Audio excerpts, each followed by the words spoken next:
можат да направат големи стамбени блокови да паднат како кула од карти. Руските бомби фрлени од воздух одиграа голема улога во уништувањето на украинските градови. Опремени со прецизно наведувана амуниција со можност да се насочат на долги растојанија пред да ги погодат нивните цели.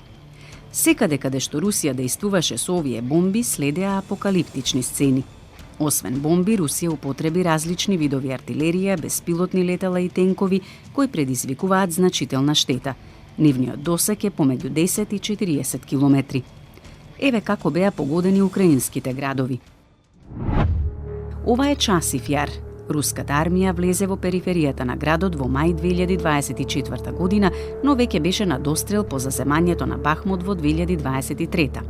Еве што остана од него.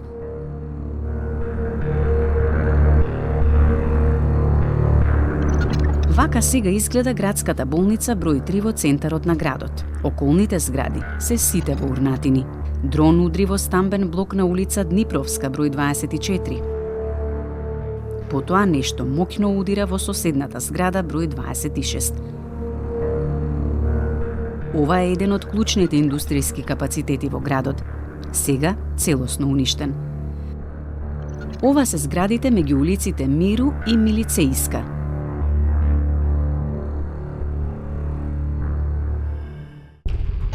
Ова е Торецк. Руската армија започна да напредува кон градот во јуни 2024 година и влезе во границите на градот во август. Вака изгледа сега.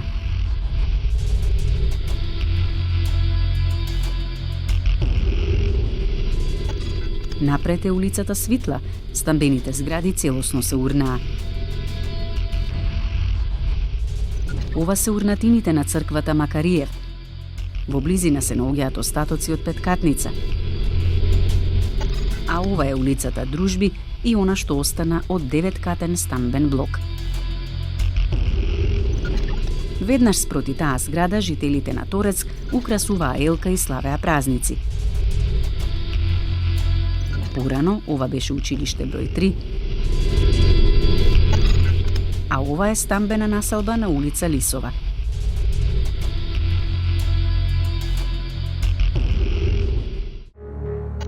Ова е Вовчанск.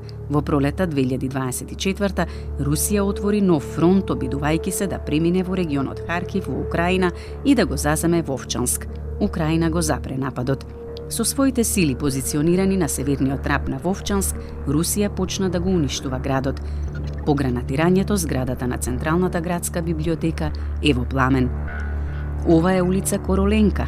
Стамбените блокови свртени кон руската граница, која е оддалечена само 5,5 километри, се тешко оштетени.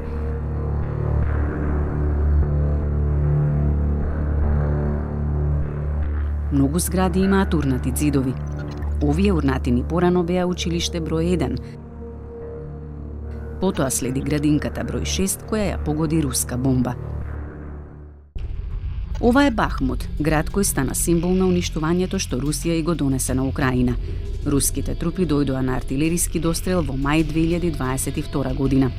Тие влегоа во границите на градот во август истата година и упаднаа во него околу 9 месеци. Ова е влезот во центарот на градот. Тука е културниот центар Мартинов и блискиот плоштад каде што е оштетена секоја зграда наоколу. Недалеку можете да забележите што останало од две згради со полукружни фасади на улицата Мајру, или подобро кажано, што останало од нив. Овој куп урнатини порано беше градскиот совет. Во близина лежат скршени јарболи од знамиња, а ракета Град излегува од земјата. Ова е споменик на геолог веднаш до она што останало од зградата Донјец-Хохија. И тука е резиденцијалната област Зарични. Секоја зграда овде беше уништена од артилерија. Околу нив се видливи кратери. Ова порано беше училиште број 4, сега целосно избришано. Ова е Маринка. Стоеше таму на линијата на фронтот од 2014-та. Руската армија го започна нападот врз овој град во пролета 2022 и упадна во него рекордни 2 години. Ништо не остана од Маринка. Ова е влезот на градот преку главната улица, авенијата Дружби. Лево, поранешен склад за жито.